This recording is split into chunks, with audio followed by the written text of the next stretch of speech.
Coming up on Tech News Weekly, Emily Dreibelbis joins me to talk about what is going on when it comes to the Tesla Supercharger network and how the other brands aren't going to get access for perhaps quite a while due to the layoffs at Tesla. Then I talk about the real winners in the generative AI boom.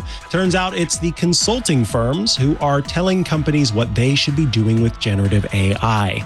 Afterward, a little story about Netflix and its pursuit in gaming.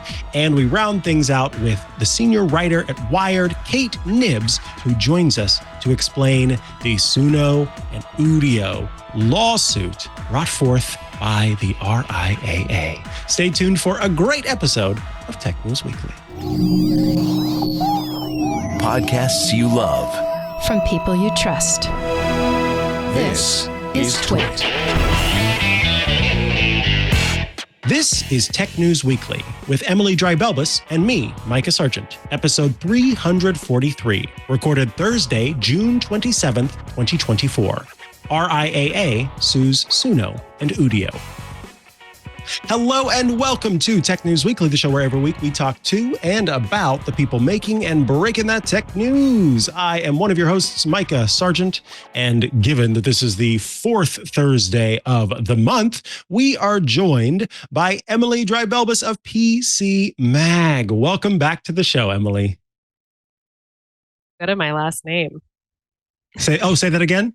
You're getting so good at pronouncing my last name. Thank you. Rolled Thank off you. the tongue. Yeah. Although, well, yeah, I mean, I don't know if that's going to change. Is that, are you? I am going to change it, which is such an odd feeling. But these are some of my last moments. Well, we will hold on to them and let them exist in the annals of history as we discuss some great things. So, folks, if you are tuning in for the first time, every month, throughout the month, I have on wonderful guest hosts who join me to talk about a news story that's going on. And it's always a bit of bonus points for me when the person is able to share a story that they themselves have written. Emily, why don't you tell us about your story of the week? Yeah, so I'm going to talk about what's going on with the Tesla Supercharger initiative, which is that we can back up a little bit. And so basically Tesla has signed a deal with all of the other EV makers to allow their drivers access to the Tesla Supercharger network. So this is huge news. It was a big news story kind of last year, and this year it's supposed to be coming to life. But Tesla, since signing all those deals, has basically fired their entire Supercharger team. And we're starting to see more evidence that that is indeed causing delays in other brands getting access to the network. So I've been directly talking with all these brands, Ford, Rivian, Polestar, General Motors, Mercedes most recently, and getting the scoop on like what those layoffs mean and what that means for any EV driver, because I'm sure everyone is waiting patiently to plug in at a supercharger. Yeah, I mean, this has been something that I have heard talked about and have also talked about quite a bit. And it seemed to be, on the whole, like an overall positive thing. And people seem to be pretty excited about it.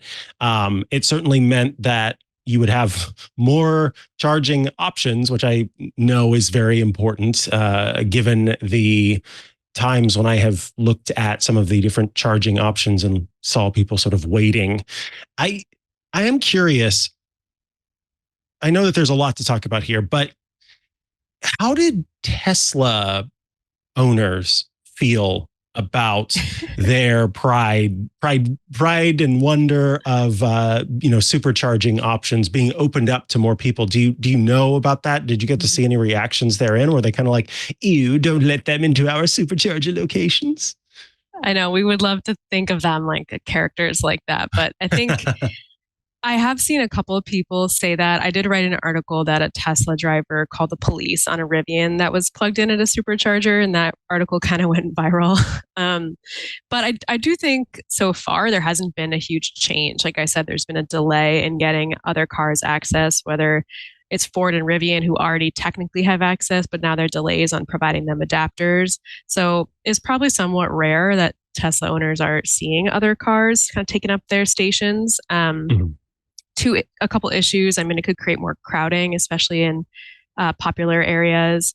And then depending on the port placement on the other vehicle, this is a bit technical, but it's like plugging into the supercharger, they might have to take up two spots to like angle the vehicle to be able to Oh, reach. So that's been a big concern. I would say that's their biggest concern because now they see a Ford F-150 and it's taking up two spots and maybe now they're waiting longer kind of thing. that So makes sense. Yeah, that yeah, I is don't that. know. Right. That's a concern for real. And they're not really, there is no plan to change that basically as well, which is, I think, interesting and one of the many interesting details about this deal. But this was Elon Musk's idea. It came from him. The other car manufacturers had no plans to do this. And he started by publishing the specs for the charge port in late 2022. And he was like, hey, everyone should build with my charge port. We'll create a new national standard. He rebranded their port North American Charging Standard, NACS, or people call it NACS. So he created this whole thing and he got everyone to come on board. And it's been heralded as a really big win for the EV industry. And it is. And so in some ways, it's sad to see it being kind of shot in the leg after we got it over the line. And now it's kind of struggling to get there. And hopefully it does get there. Tesla did sign contracts, they have to give the other brands access and all that. So we'll see. Yeah, he's well known for holding the contracts. So that's no. Yeah. I shouldn't joke because genuinely, when it comes to electric vehicles, regardless of which one you purchase, having these opportunities to charge is important. I think it was Sam Abul Samad who pointed out that there's sort of they're like kind of two different groups. There are the people who are quite wealthy, who own homes and have garages and are able to charge their vehicles at home in their garages. But the larger portion of the electric vehicle market, and correct me on any part of this if any of it sounds inaccurate, because I'm just going off of memory, larger portion of the EV market are used car purchases, and they are from people who may live in apartments or townhomes or other places and have to do at street parking or have to go to one of these places to actually charge their vehicles.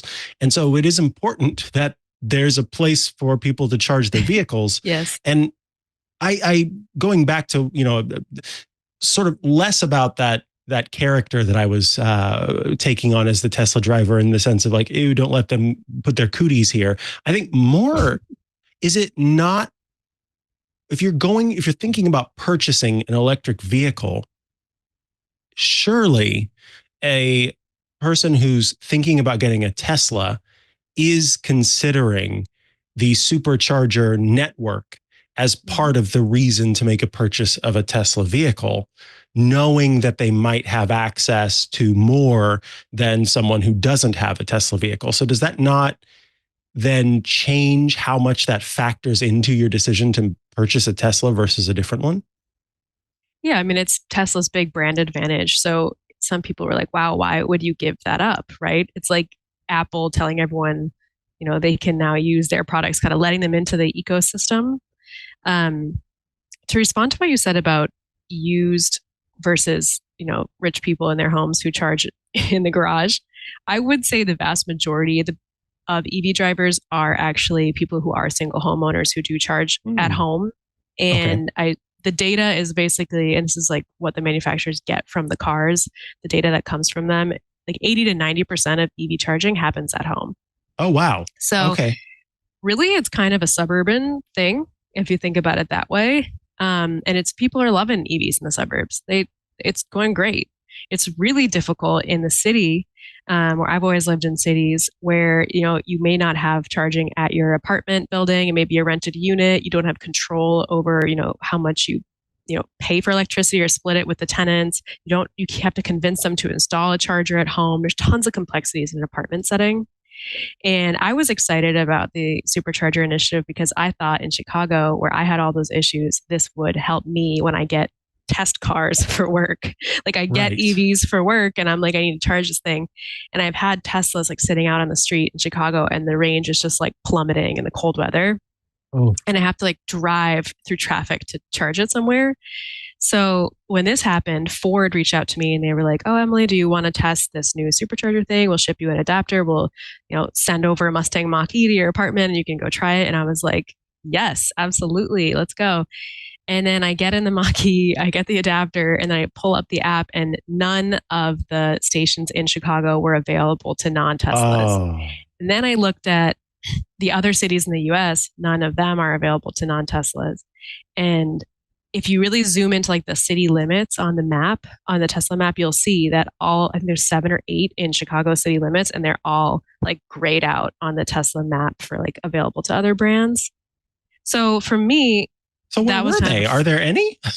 They're more for like them? road trips. They're just not in like urban centers, probably because they're too dense and they would create crowding problems. But this is where like there's so many things that came up in my reporting on this that just didn't live up to like the hype, or just I couldn't get answers on so many things. And so I've been trying to dig in with these manufacturers like Ford and all of them, like what is going on? Like, why are they not in the cities? Like, of course, Tesla doesn't talk to the press. So it's like been a real moving target to understand what's actually going on with this rollout. And so recently I have been talking to Ford and General Motors and Volvo and Polestar on like what their next move is.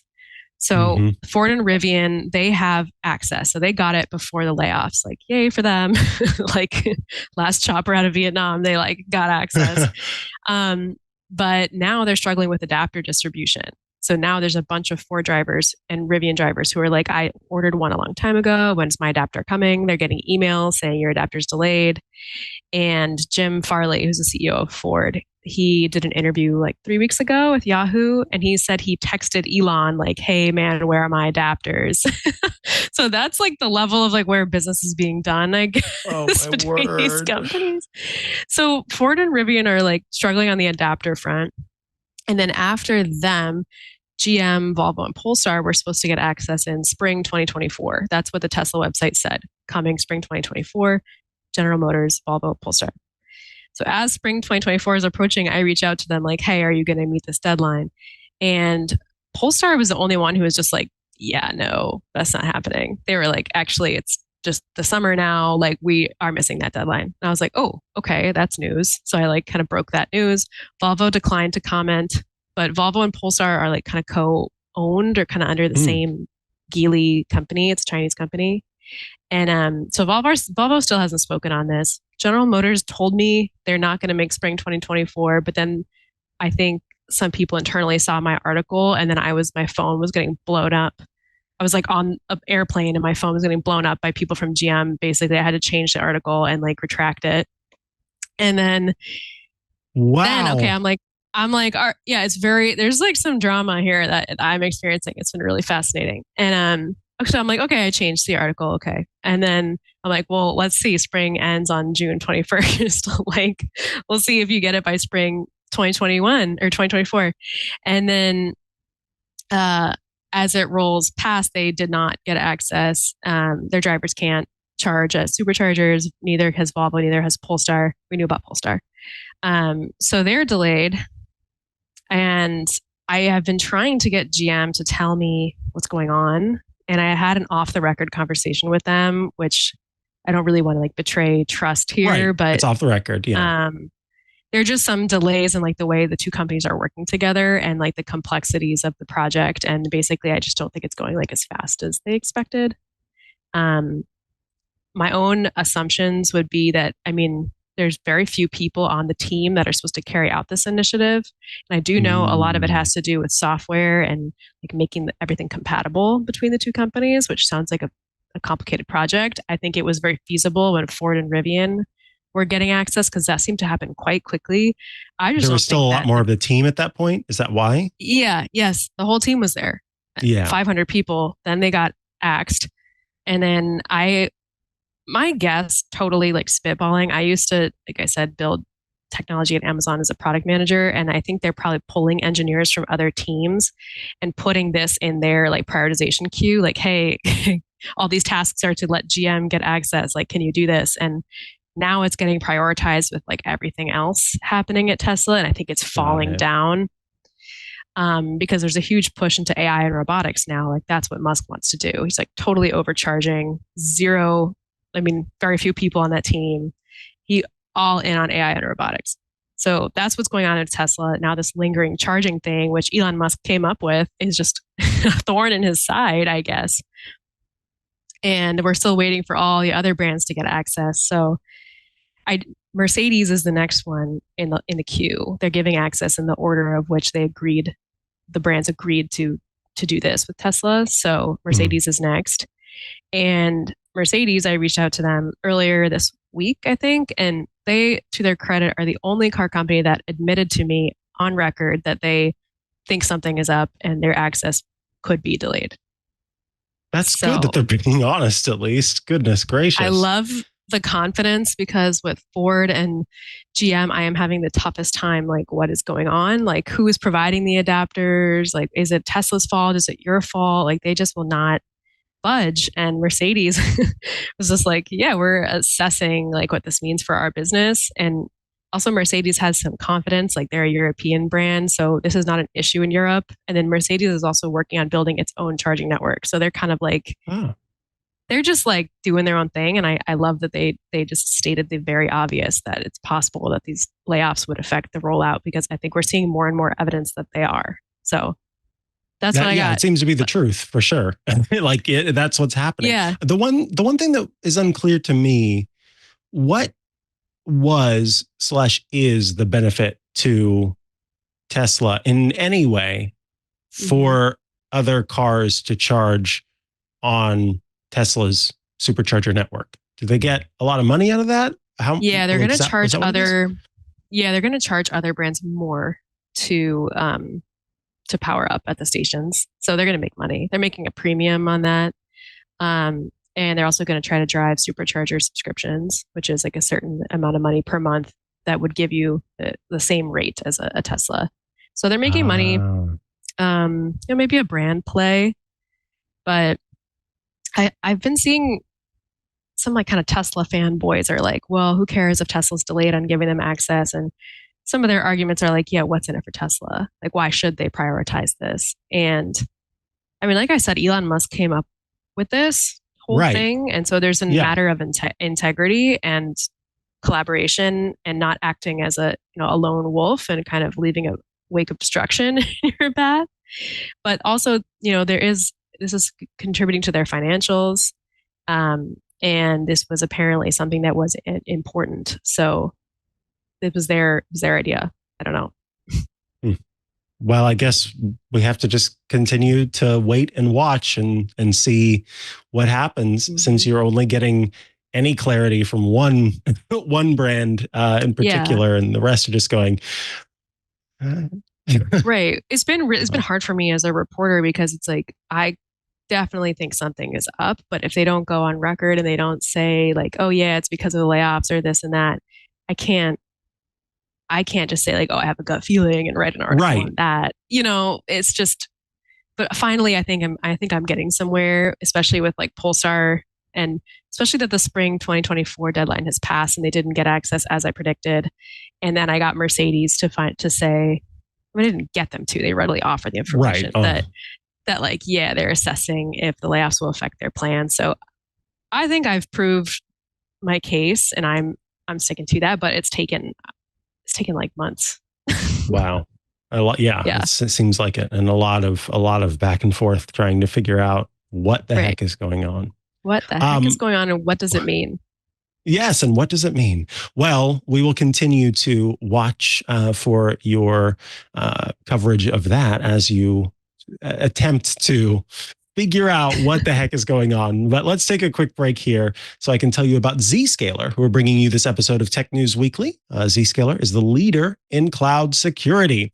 It's no surprise that cyber attackers are using that big old word AI in creative ways to compromise users and breach organizations. From high precision phishing emails to video and voice deepfakes of CEOs and celebrities, it's all over the map. In a world where employees are working everywhere, apps are everywhere, and data is everywhere, firewalls and VPNs just aren't cutting it. They're failing to protect organizations. Simply not designed for these distributed environments and AI-powered attacks.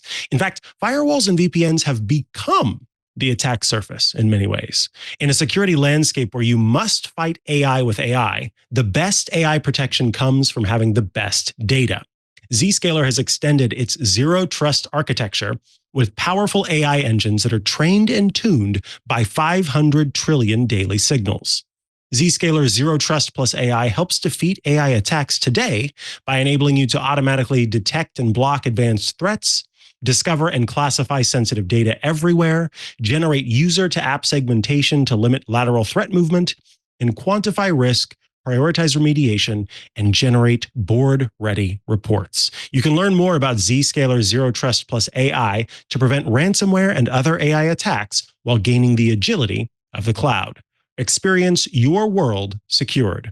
Visit zscaler.com/zerotrustai.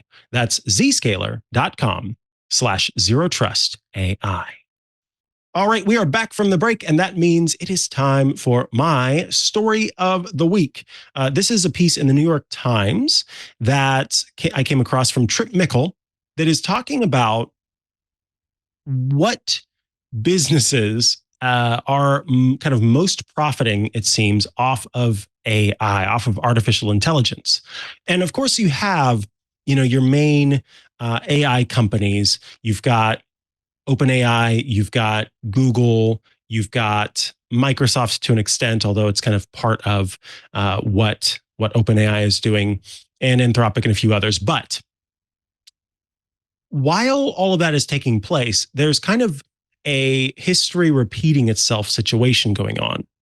And it's compared, Trip Mickle compares it to the original kind of tech boom that took place, the .com boom, where everybody felt like they needed a website, and every company that was doing business decided, okay, there's this thing and it's called a website, and I've got to have one. We've got to have one.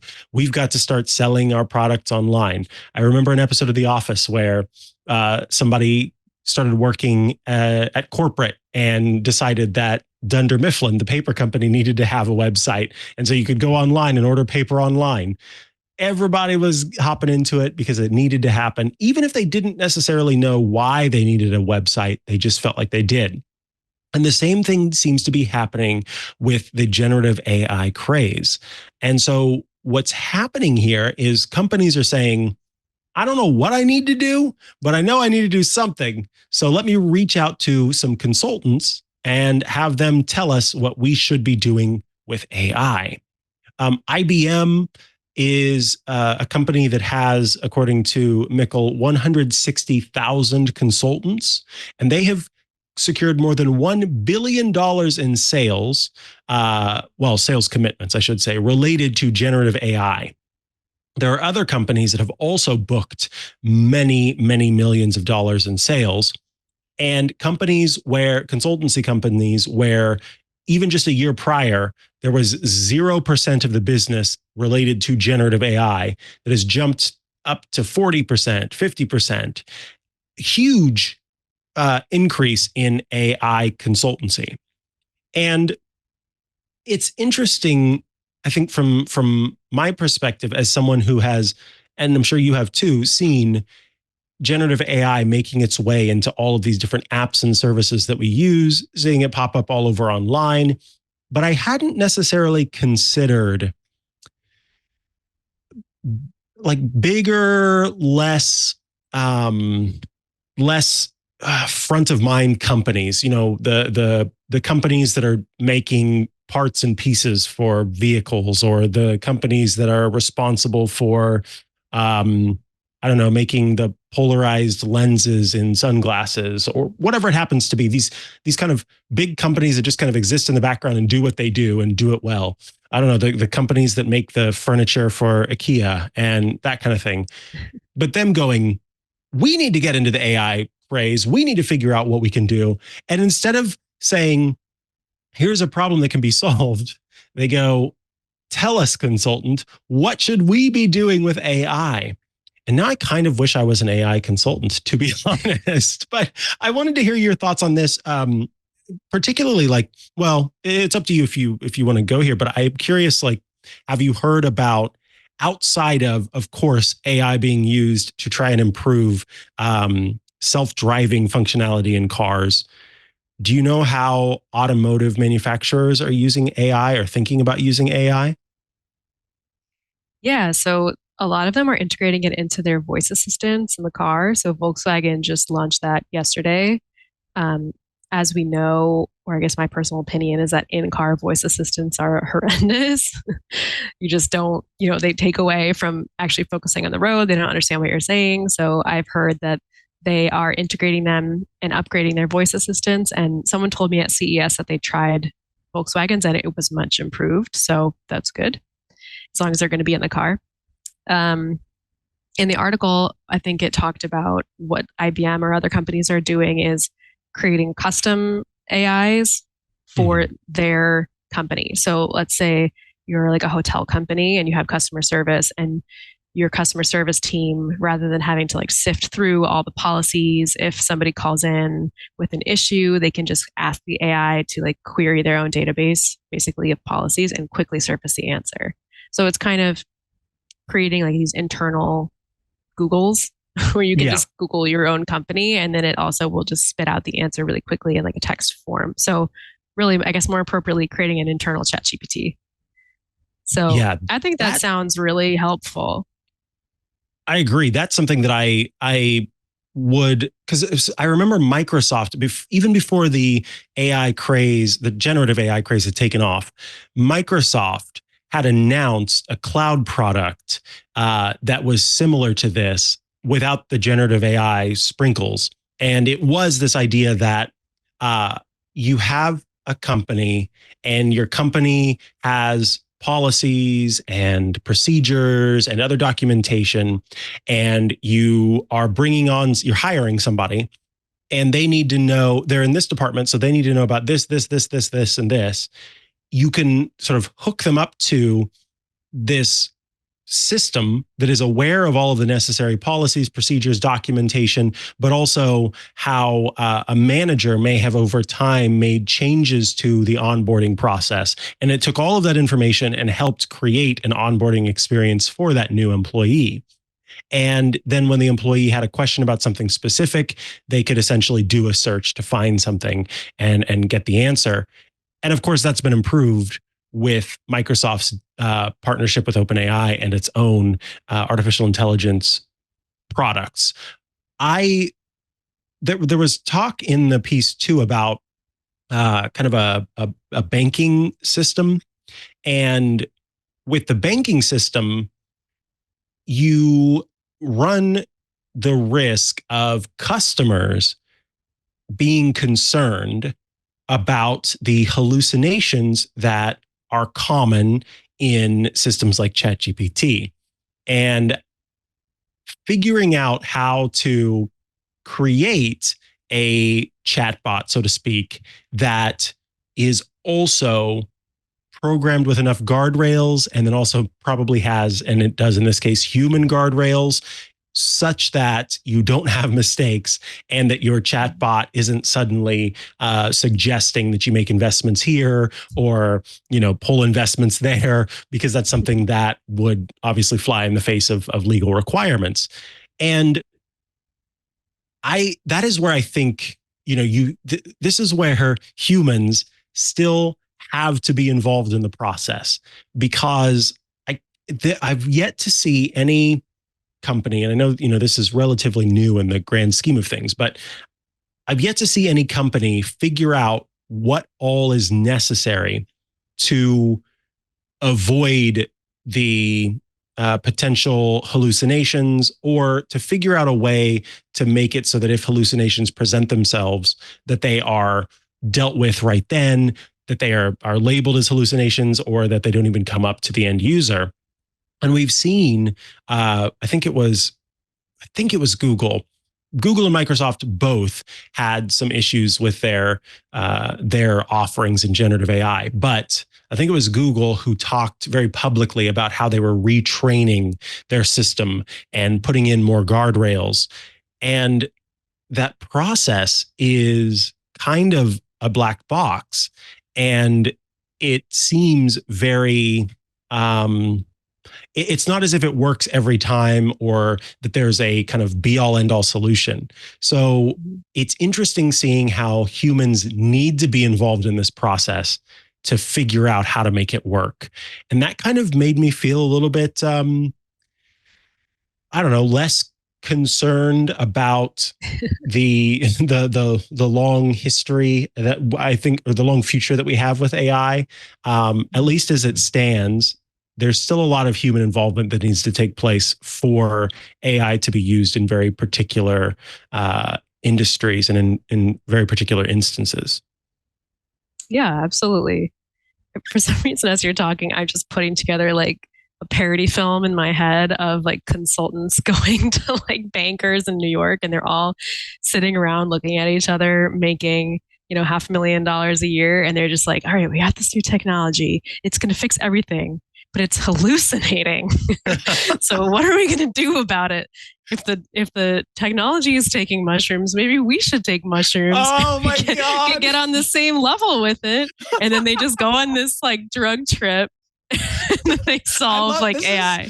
This is great. But as an aside, I know there are a lot of Silicon Valley folks who think that microdosing is the answer to all things. So we can put this together. Like we can produce this thing.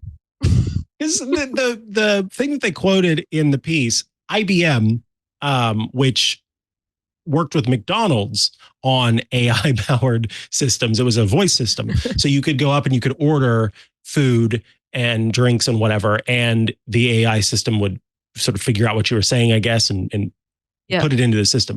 It ended up adding, someone had ordered one Diet Coke, and for some reason, the AI system added 9 iced teas to the order instead of one Diet Coke. So not only do they not get the one Diet Coke, they got 9 iced teas instead, which of course prompted McDonald's to end the project.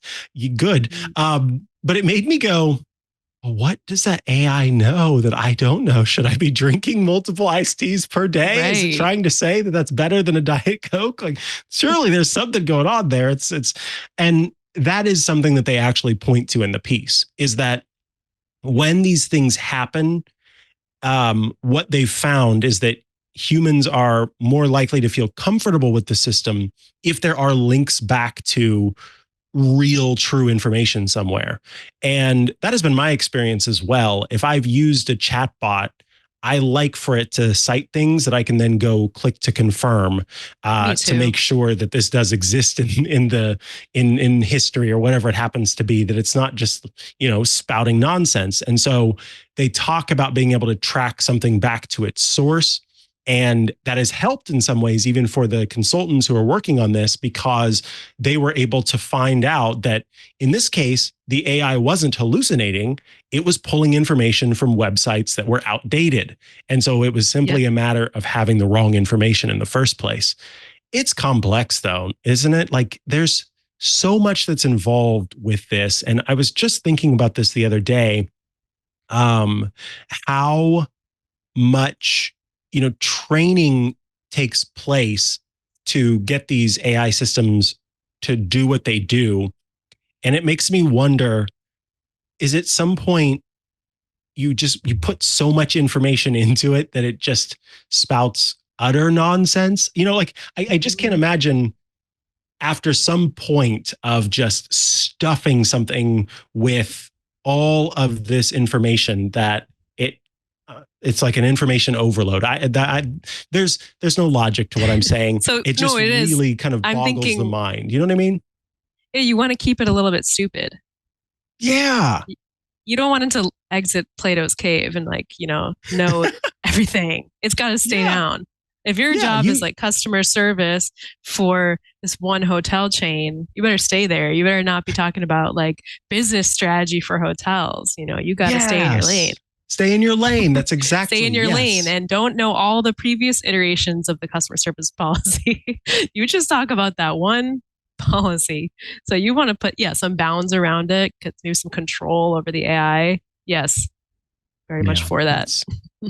Same. But these consultants are making a lot of money doing this, and potentially will make a lot of money off of the movie that we end up making. So exactly.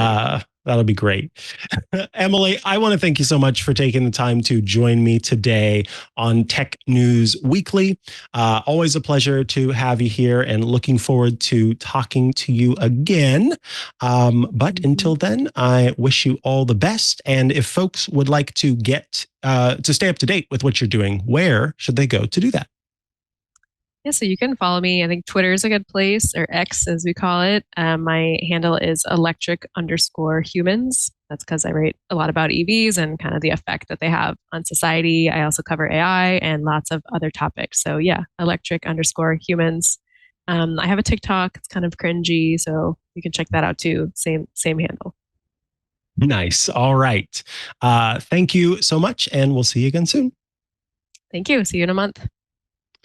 Alrighty, folks, it is time for another little break. This time, it's brought to you by the folks at Wix Studio. They're bringing you this episode of Tech News Weekly. And once again, it is my opportunity to do literally anything I want with this ad spot, because Wix Studio is giving me creative freedom.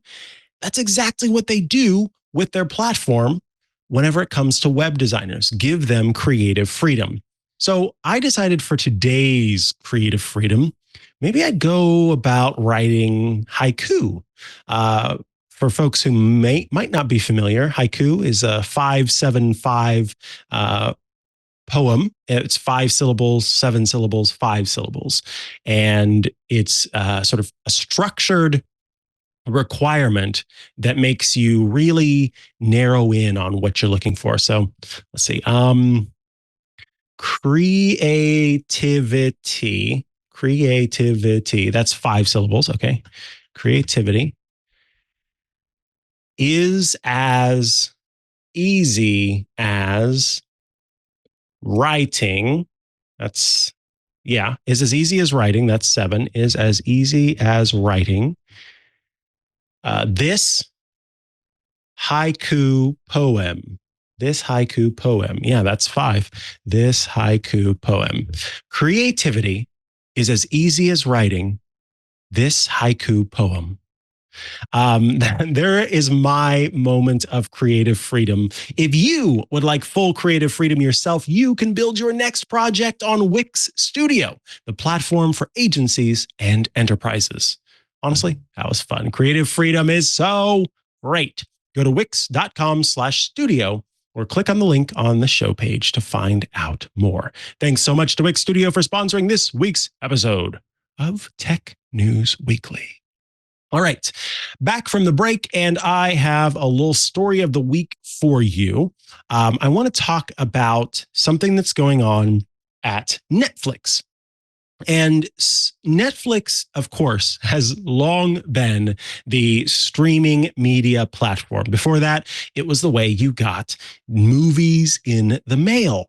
The red envelope is long since passed, and streaming media is still the big part of the company. But Netflix has taken a step into video gaming. And you may or may not have come across the Netflix games. Interestingly, if you open the Netflix app on mobile, which is something I rarely do, I'm usually watching Netflix on a television. But if you open the Netflix app on mobile, you will find a link to, actually several links to games that you can download from Netflix games.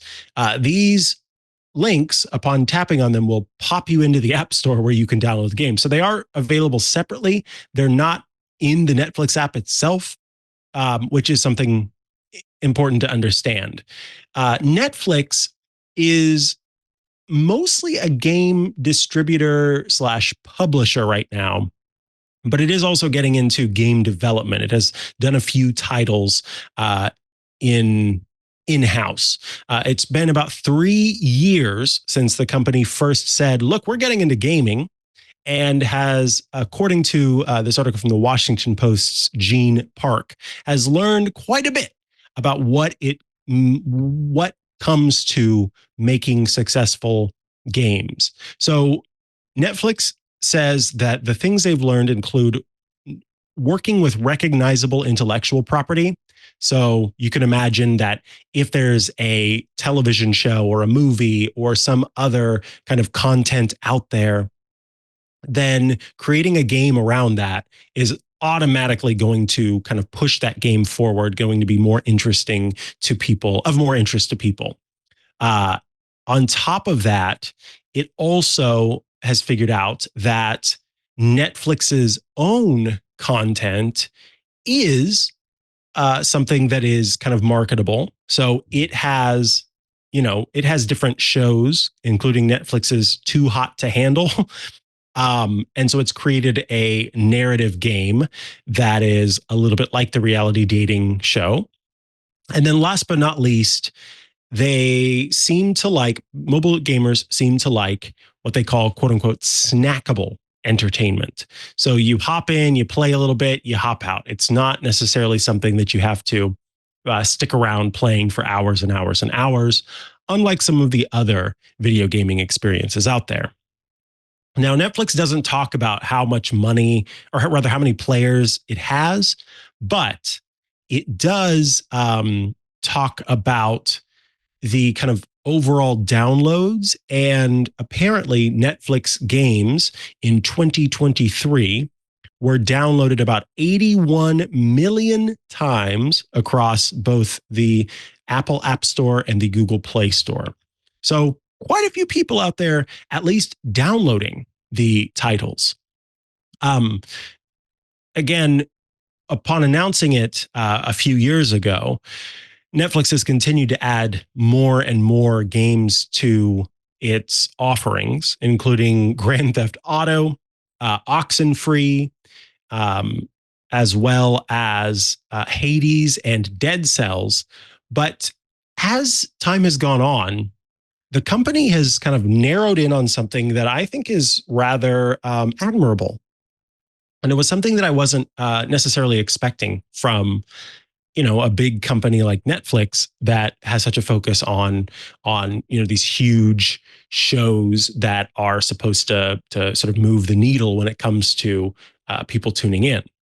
And Netflix has said, we want to foster the creation of games that are creative, artistic, are interesting, are narrative driven, are all of these things, are artful. And we know that the mobile app marketplace and the mobile gaming marketplace is full of cruft because there's this huge free-to-play market where you are trying to play a game and then you get ads right in the middle of the game. Or you have to wait 15 minutes in order to continue playing the game, unless you want to buy gems, in which case you can use those gems to unlock portions of the game to continue to play. There are all of these free-to-play mechanics that get you spending loads and loads and loads of money over time in short little bursts. $1.99 here, $2.99 there, $3.99 there. And on top of that, it is a very, very crowded market. So low quality games, crowded market, hard to exist in that place just in general, but to make games that are artful, that are not about getting more in-app purchases, is an even extra step that Netflix has said it wanted to take.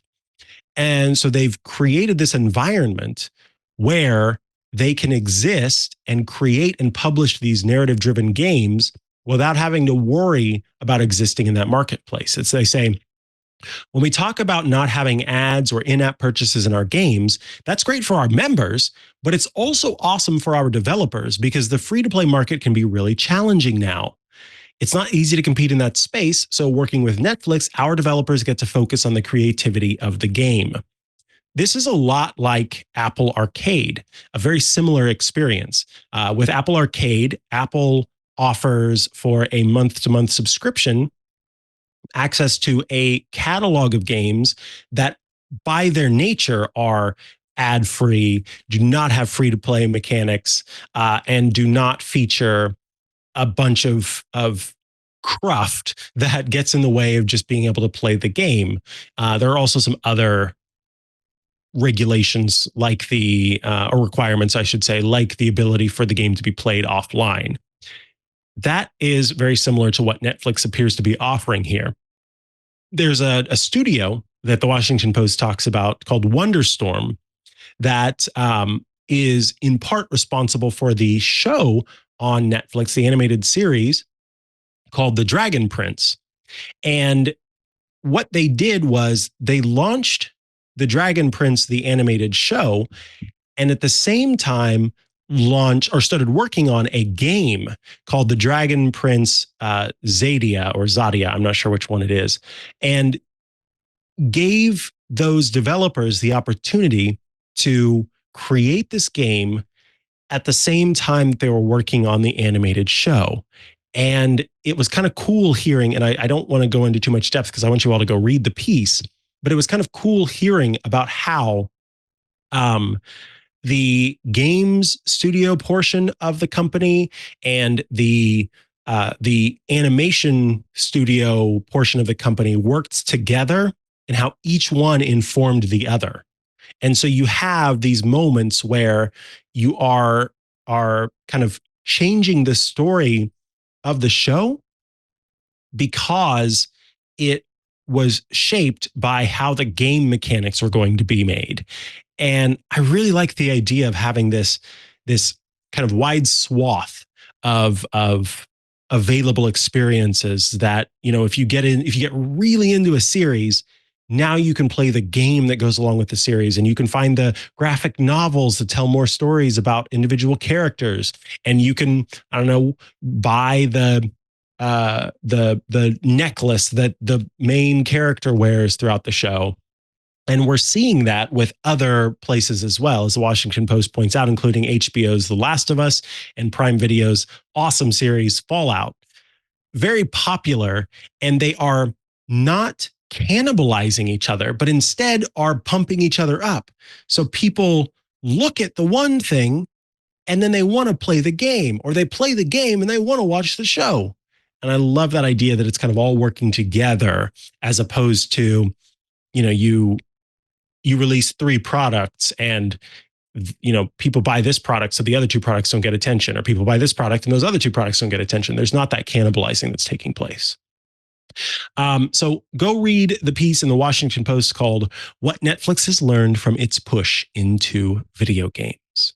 We will be back in just a moment with my interview this week, but I do want to take a moment to tell you about Club TWiT at twit.tv/clubtwit. For $7 a month, just $7 a month, you can join the club. And when you do, you get access to some pretty awesome benefits. Every single TWiT show with no ads, just the content.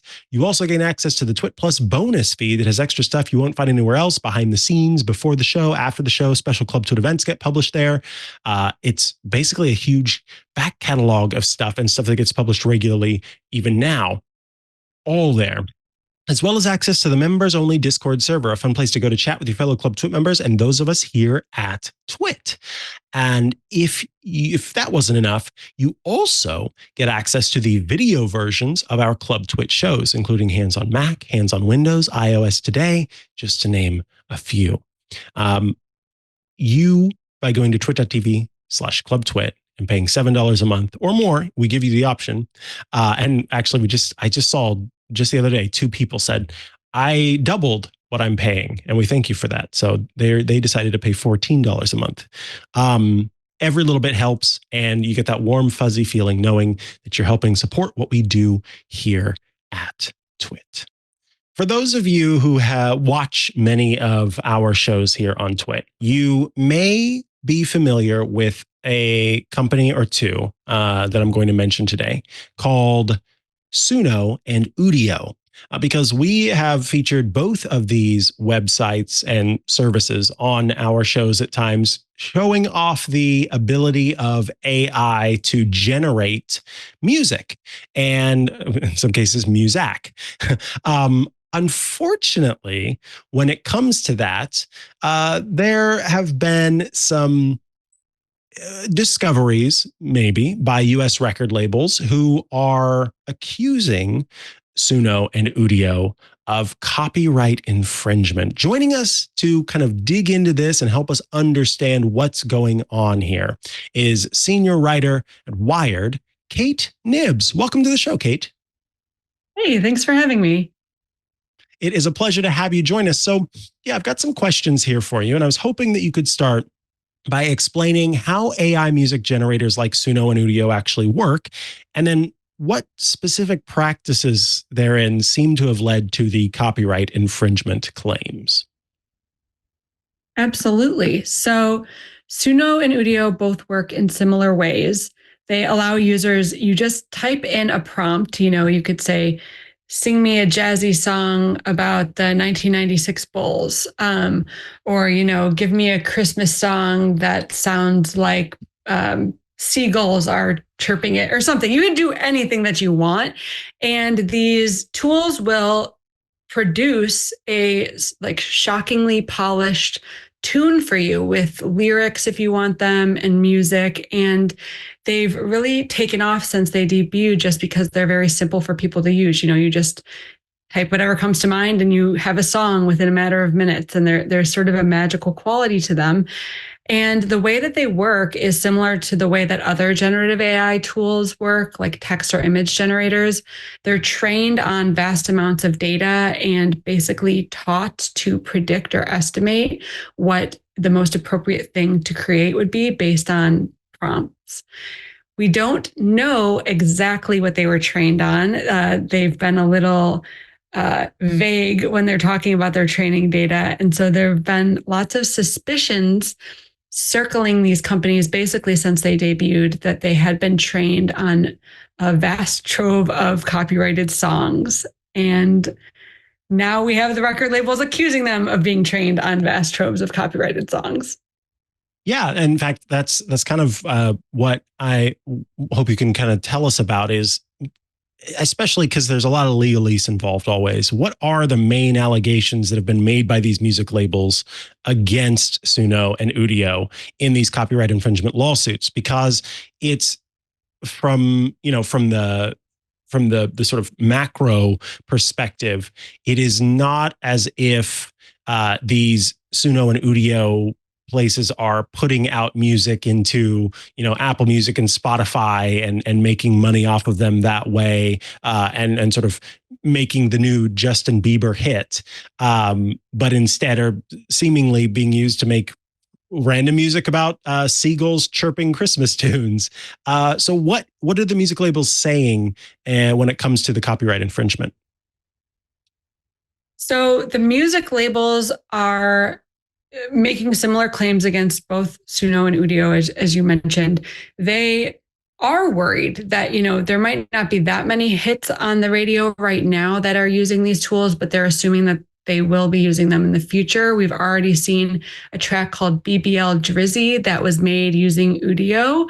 And, they're seeing this and they're looking 5 years down the road, and they're assuming that these tools will be used to create some of the next pop hits. So they filed these two lawsuits. They are both alleging copyright infringement.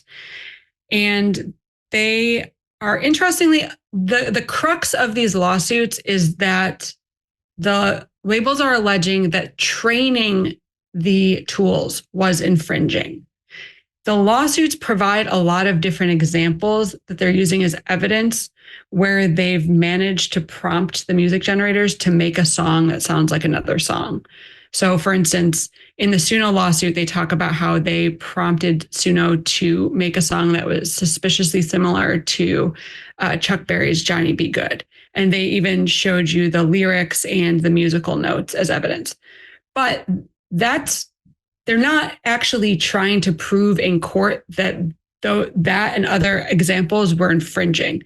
The lawsuits mainly are focused on just the concept of training as infringing, which is a bold move, in my opinion.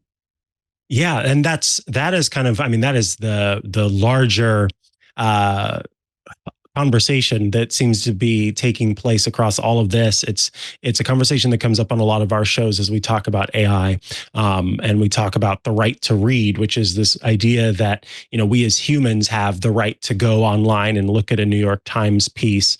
And so does an AI system have the right to go online and look at a New York Times piece and then, you know, absorb that information and spit it back out? Because I could go read that article and then I could go and talk to my friend about it and I am spitting it out. So how is that different from what the AI is doing? Same thing here. It's almost like the right to listen. If I can listen to a song and then sing it back out loud, is, you know, me taking that in when I'm sort of training myself, so to speak. Is that different from an AI system doing the same? And there's a lot of confusion here.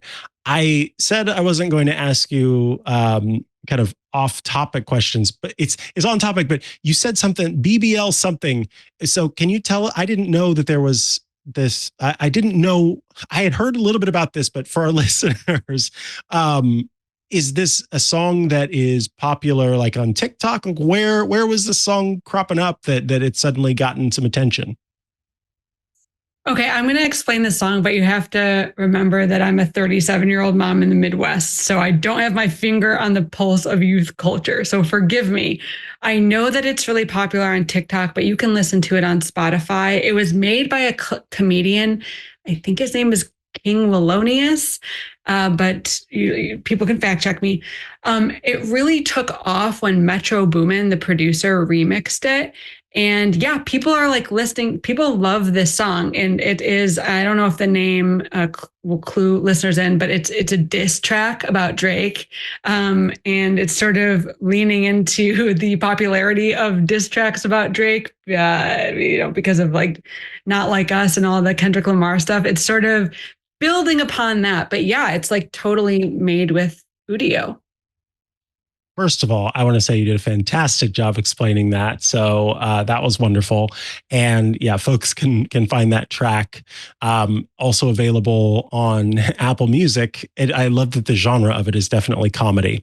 Now, here is a question that I have that I think folks will be kind of curious about, because we see companies respond in different ways to these allegations. How have Suno and Udio responded to the allegations, and what defenses have they put forward regarding the use of copyrighted material? And have they released any diss tracks against the recording industry themselves? No diss tracks yet, although I wouldn't rule those out. So far, Suno and Udio have both put out statements strongly defending themselves against the allegations. What you were talking about a moment ago about the right to read, I think we're going to see that come up in court if these cases do go to trial, because what this type of Gen AI startup, their typical defense, and I think we're going to see this defense here, is that they're not going to deny, I think, in court that they did indeed train on songs that are still in copyright. They're going to argue that it's fair use. And the fair use doctrine in US courts allows copyright infringement in certain cases, like parody, or newspapers are allowed to quote books and speeches and other sources. And there's lots of arguments that have been made by tech companies that it means computers are allowed to read and learn from copyrighted material. So the statements were both pretty brief, but I think they're heavily hinting that both companies are going to be using the fair use defense in the courtroom. Understood. Now that has me kind of wondering, what do we think the broader implications are for the AI industry? Do we think that this has the potential to be a precedent-setting lawsuit, given that, as you said, it's likely that the right to read will be brought up in court? So one thing that's really important to remember when we're looking and talking about these lawsuits is that they are not pioneering. There are so many lawsuits that are already ongoing against AI companies that I think the precedent will be set before these end up going to trial. Last year, the music labels jumped into the fray. UMG, Universal Music Group, sued Anthropic, arguing that the Anthropic was producing lyrics that were in copyright. These lawsuits are breaking new ground because they are the first lawsuits that are against music generators specifically, and music generators that make lyrical compositions, but they're not that different. Like the copyright claims aren't that distinct from the copyright claims that are made in the like dozens of lawsuits that have already been filed against AI companies that have text generation tools. Like the biggest case is probably New York Times versus OpenAI. That also wasn't the first, but I think it's considered by copyright experts to be the one that I think has the strongest argument. Like it will be the toughest battle. So I'm rambling at you a little bit, but I'm trying to say that the precedent will likely already be set by the time these go to trial, if they go to trial. If they are settled, I have suspicions that the negotiations will hinge on what sort of precedents are set by the cases that were filed a year or two ago.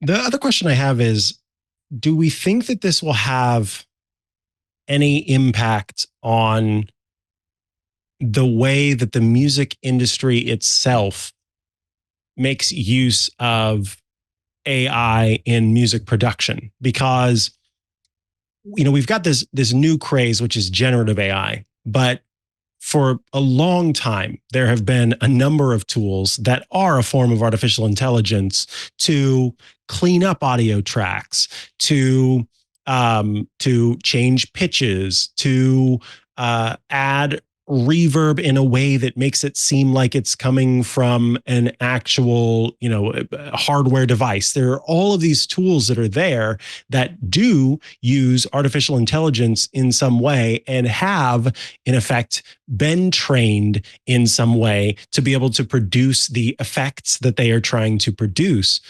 Could this have any impact on that? Yeah, I mean, I think it could definitely have a chilling effect on producers who are typically keen to try new tools that involve AI in some way. I think the fact that the labels are demonstrating that they're going to be litigious when it comes to generative AI will probably make at least a few people think twice before they're introducing AI into their production schedule. And that's honestly kind of a shame because I think there could certainly be really cool things done with AI. Although I also think that, artists who oppose their work being trained upon without their permission have an ethical point, if not the legal right. So yeah, I do think it's probably going to make some producers a little gun shy when it comes to using new AI tools. Yeah, absolutely. Kate, I want to thank you so much for taking the time to join us today to help us understand what's going on with Suno Udio and the record labels. Obviously, this is going to be an ongoing thing. We'll have to wait and see how it all plays out. And I appreciate you also taking the time to tell us about the diss track that I'm looking forward to listening to after the show. Of course, folks can head to wired.com to check out your work, where you are a senior writer. Is there anywhere else they can go to follow along with what you do? They can look me up on Twitter. I'm not calling it X. I'm still there. It's just my last name, Nibs. And I'm on Threads at Extreme Nibs. I just have a really stupid username. But thank you so much for having me. I love talking about this stuff. Maybe if the Gen AI companies don't get sued out of existence, you'll be talking to a robot version of me next time. Thank you, and enjoy the show later today. I think this sounds like a lot of fun. We appreciate you. Alrighty, folks, that brings us to the end of this episode of Tech News Weekly. The show publishes every Thursday at twit.tv/TNW. That is where you can go to subscribe to the show in audio and video formats. I mentioned Club Twit during the show, so I'll just give a brief mention here. twit.tv/ClubTwit, $7 a month, and you can be a part of the fun. If you would like to tweet or post or whatever at me, I'm at Mikah Sargent on many a social media network, or you can head to chihuahua.coffee. That's CHIHUA.coffee, where I've got links to the places I'm most active online. Check out Hands on Mac and iOS Today, which publishes on Thursdays. You can also check out Ask the Tech Guys, the show I co-host with Leo Laporte, on Sundays, where we take your tech questions and do our best, take your tech questions live and do our best to answer them. I was also on Windows Weekly and This Week in Google yesterday, so be sure to tune into those shows.